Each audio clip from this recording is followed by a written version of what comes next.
So last week I purchased something I've been wanting for a very long time, a vacuum pump. It only cost about $80 and I got it from eBay.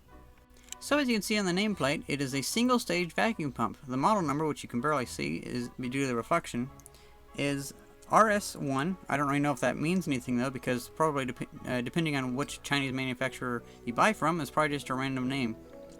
It displaces 3 cubic feet per minute of air, and it'll get a vacuum down to 5 pascals, I think. Its voltage is 110 volt. You can also probably buy for 220 volts. It's 1/4 horsepower, 1720 RPM, and the oil capacity is 220 milliliters. The oil capacity is the oil inside the pump that they're talking about.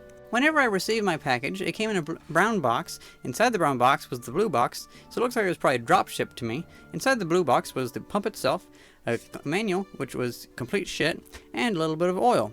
We'll talk about oiling it a little bit later. Right now, let's look inside the manual. So the manual. We come to this. First page. Please read the operating manual carefully before using and reserve it properly. I think they meant using and preserve it properly, and I don't know what the deal is with that Rubik's Cube. I guess they're trying to show like science and technology, and behind it they have business. I don't know. Over here we have like a diagram of just little stuff that it's kind of hard to read. I don't know what the mode is, RS.05. At first I thought they were meaning what type of refrigerant, because this is meant mostly for like taking the refrigerant out of old refrigerators and whatnot. Up here we have a diagram that's mostly okay, except for the problem is they have the oil fill cap line going to the exhaust port. No, that's the exhaust port. You should put the oil into the red cap. That's the oil refill cap. The reason it's kind of okay that they did this though, because it goes into the same cavity, so either or it'll go to the same place. But the problem is if you put it into the exhaust cap, it'll get oil in that area, and so it'll start spitting the oil out whenever you're using it. And that's kind of annoying. Keep having to wipe the oil off the machine. One really annoying thing about this is they only have a period at the end of each paragraph. Like this is seen as one big paragraph, so it's very difficult. They only well, of course, this probably wasn't written by anybody that actually knew English.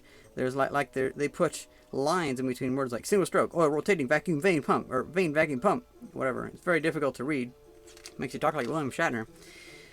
Let's go to the maintenance. Keep the pump clean and prevent foreign matter from entering it. Keep the oil level. Don't keep it running without oil. Keep the oil clean if it becomes dirty, muddy, or has water or other volatile substances which affect the limit or the vacuum. Let's just forget this. This looks like it's been written in Chinese, or Mandarin, whatever it's called, and then they just threw it into Google Translate and made this manual in 5 minutes. So, let's throw this away, and I'll show you how to run your vacuum pump. So here is your vacuum pump. There's 4 connectors on this. One, the power connector, and you should probably recognize what the power connector is. If you can't, you shouldn't be playing with this.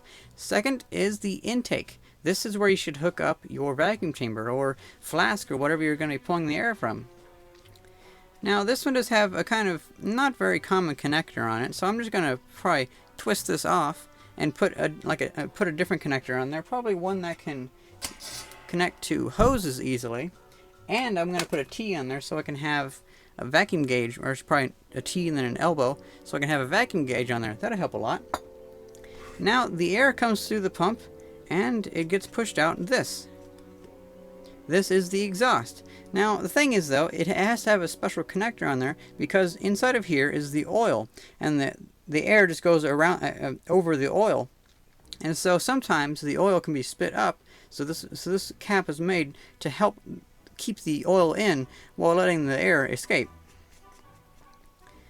You could refill the oil into this cap if you wanted, but unfortunately if you did that you get residue inside here, so whenever you turn on the pump the air would probably splatter out, and that might be a little bit too much for this to take, and so you'd get a little bit leakage. I had that happen a couple times where I just had liquid come on here because the manual said this was the refill cap. It's not though.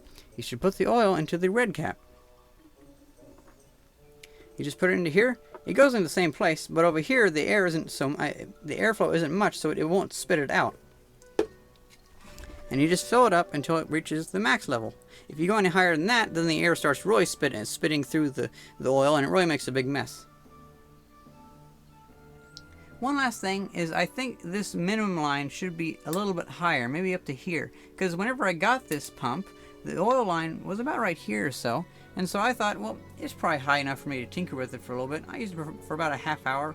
Like, I put marshmallows into vacuum flasks and stuff and made them poof up really big.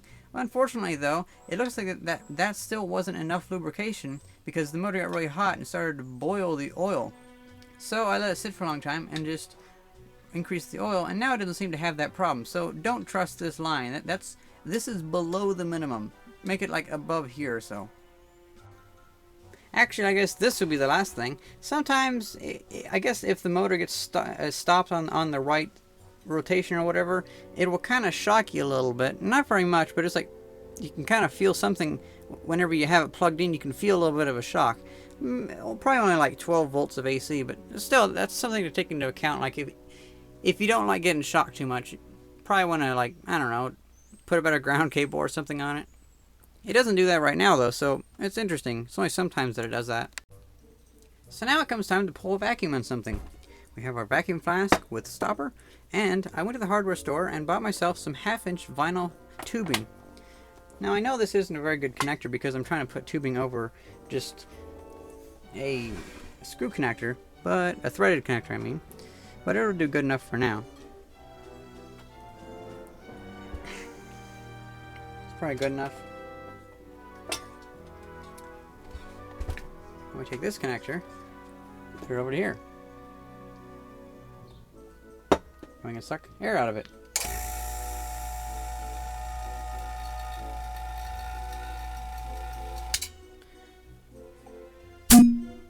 But the thing is, we can't really tell how much vacuum is there unless we put something in there to see how much of an effect on it has.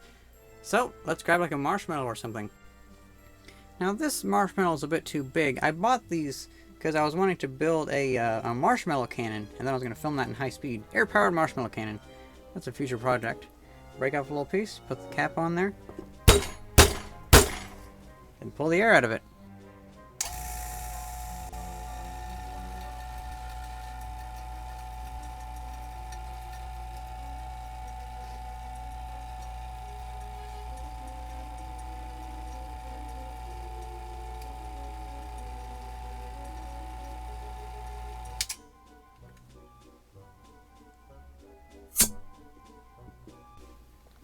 So now we basically have a very squished up marshmallow. It's like a gummy bear almost, because there's no air inside of it. It's kind of nasty feeling. How about a piece of styrofoam from the box that it came in?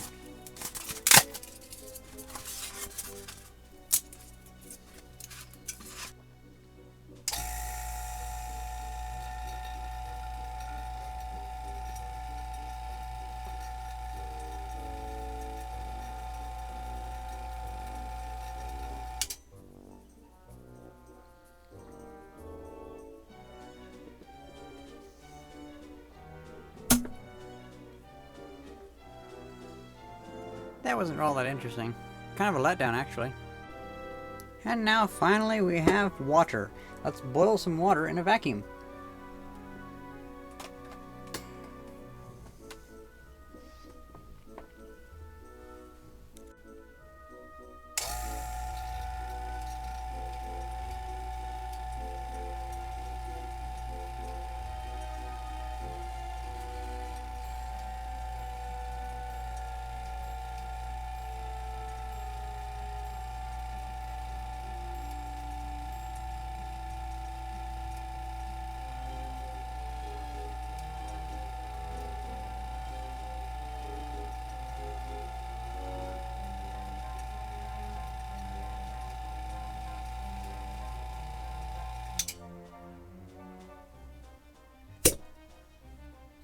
I emptied out the flask, so now we're going to see how long it'll take for the vacuum pump to make all the water and moisture inside there go away and dry it out.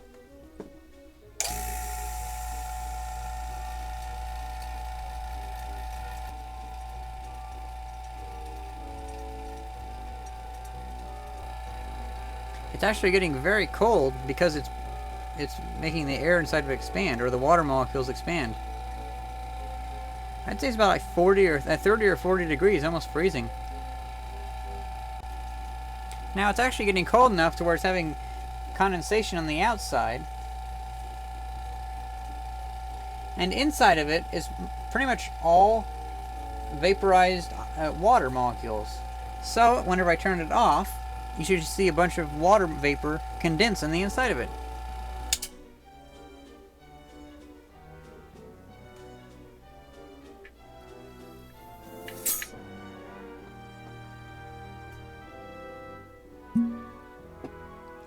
Let that air out a bit, and that's pretty much dry.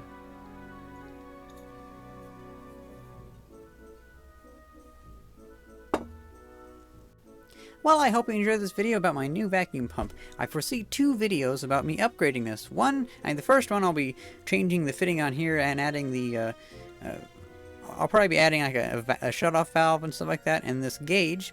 And then I'll also be drilling a hole into into one of these stoppers, and so I can have the hose going into here, so then I can actually use my bowling flask, because I believe it would hold up to a vacuum. Not for sure though. Also, it would help me to dry it out, because as you can see right now, I washed it, but it's very difficult to dry out. The moisture just kind of sits in there. Oh, I just had an idea.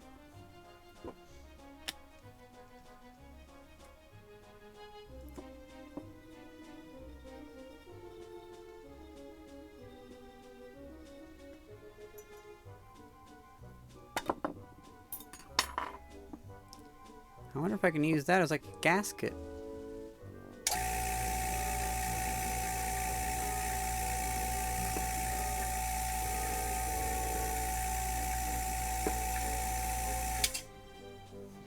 I got a better idea. How about a piece of rubber from an old inner tube?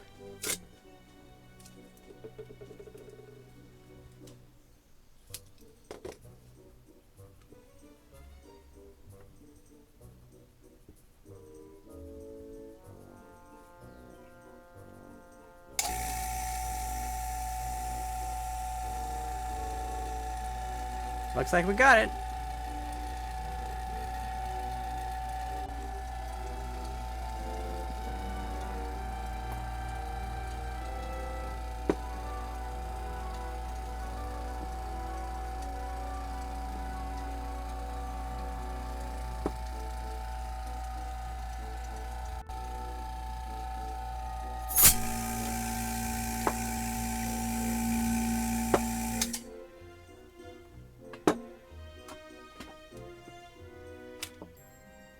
Oh right, I was going to say the other video. Totally forgot about that. And the second project build will be turning this old air compressor tank into a vacuum chamber.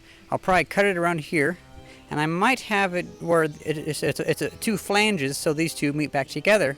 Or I might do like what Ben Krasnow does, where he has a flat table, and he basically uses, I would basically use this as a vacuum bell. I would just put a sealant around the bottom, so I could set it on there, and that would be the vacuum chamber. Since this is metal, I would probably put acrylic windows in it, a couple of them, but not enough to like ruin the structural integrity.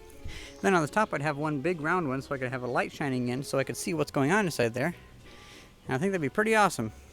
I hope you enjoyed this video, and thanks for watching. See ya!